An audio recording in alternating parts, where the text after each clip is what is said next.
Madam President. Senator from California. Thank you. Madam President, just across the street from where I stand today sits the United States Supreme Court. That building has 4 words etched into its marble above its entrance: equal justice under law. The promise of those 4 words is that in our country, our system of justice must treat everyone equally, regardless of their race, gender, sexual orientation, gender identity, religion, disability, or socioeconomic status. But too many people in our country grow up knowing and experiencing that in America we have 2 systems of justice. One in which certain people are held accountable, and another in which powerful people like Donald Trump escape accountability altogether. This has been true from the first days of our nation's history, when a group of men gathered in Philadelphia to debate lofty notions of justice and equality, yet produced a document that literally counted Black Americans as fractions of a person. In the Declaration of Independence, we were told that all men are created equal.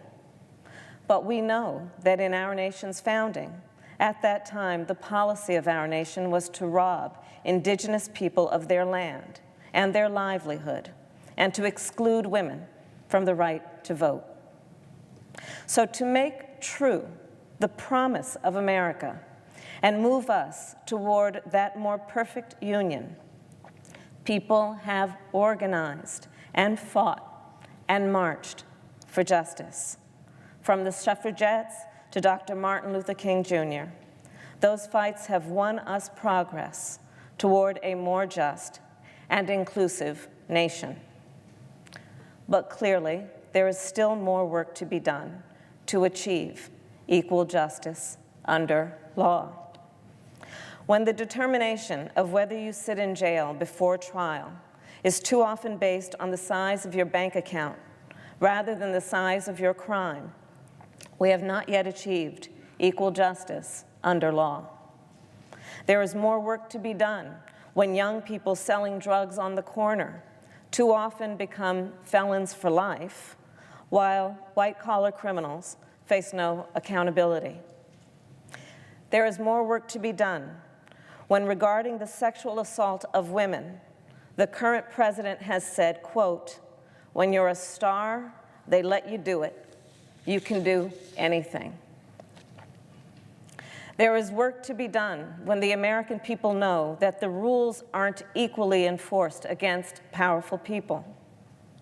Unless we acknowledge these truths, too many Americans will remain distrustful of our institutions and cynical about our government and our leaders. And this is the point, my colleagues. We now face a choice. Will we insist that we have one system of justice that applies equally to all, or will we continue to have 2 systems of justice in which some are above the law? Later this week, the Senate will likely begin the impeachment trial of President Donald Trump. This moment in our history will have consequences. The Senate is charged with deciding whether the President of the United States, with all of his power and supposed wealth, will be held accountable for his actions, and whether we will finally live up to the principle, equal justice under law.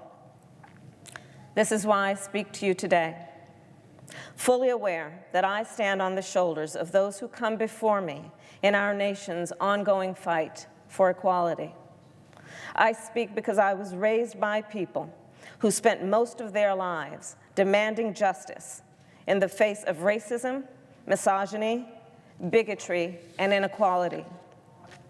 I speak because I have dedicated my entire career to upholding the rule of law and bringing integrity to our system of justice. I speak to ensure that everyone in California and throughout our country can enjoy the rights and freedoms guaranteed to them by the United States Constitution. And as a United States Senator, I speak fully prepared to uphold my solemn oath to support and defend the Constitution of the United States and to do impartial justice according to the Constitution and laws, and to affirm that my first obligation is to serve the people of the United States, all the people.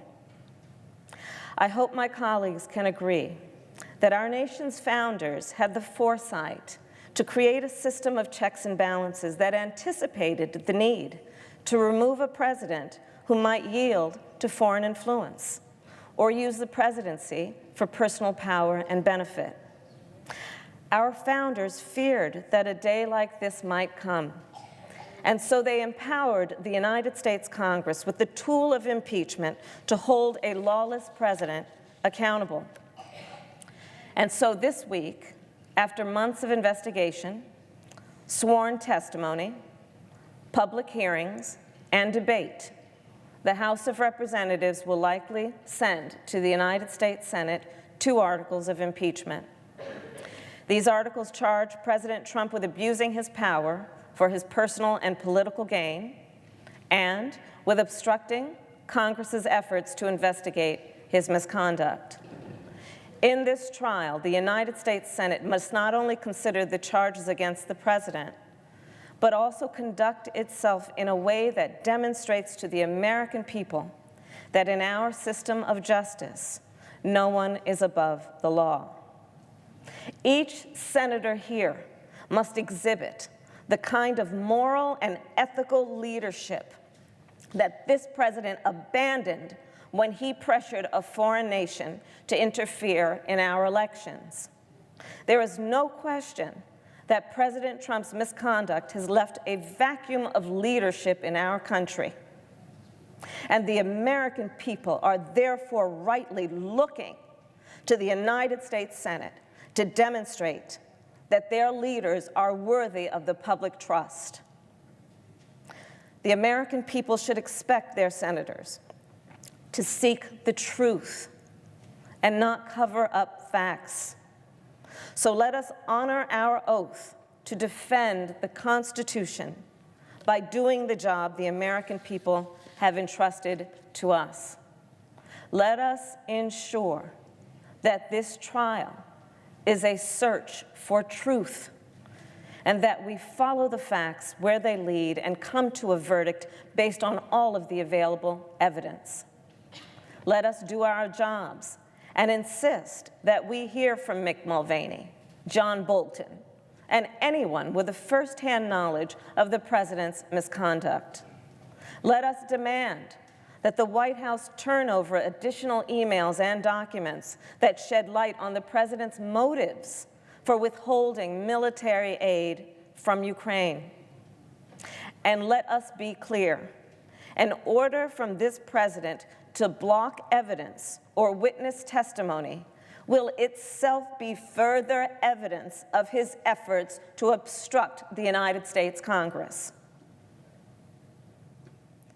The importance of this moment in our history cannot be overstated. What we do in this trial will show the world who we are as a country. Our actions will also send a message to further presidents and future presidents of the United States about the kind of conduct that is acceptable from the leader of our nation.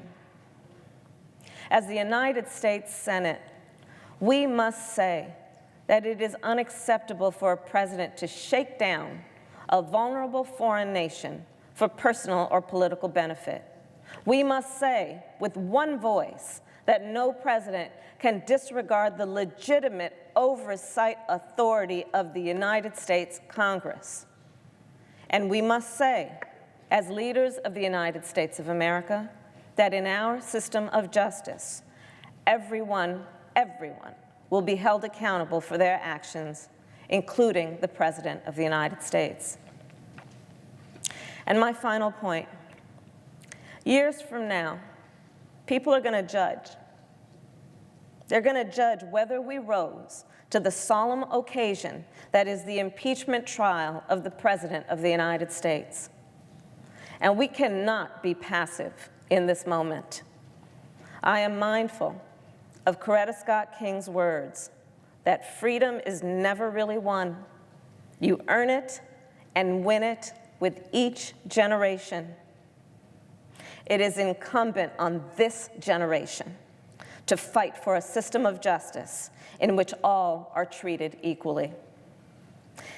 And in that ongoing fight, we, as the United States Senate, must agree that we cannot speak about the ideals of equality and justice and then act in ways that violate those very principles.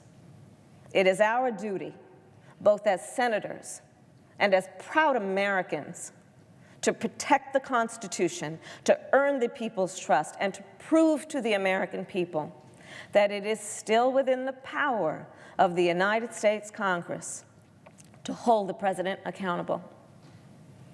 History is watching. Our actions here will shape this body's legacy.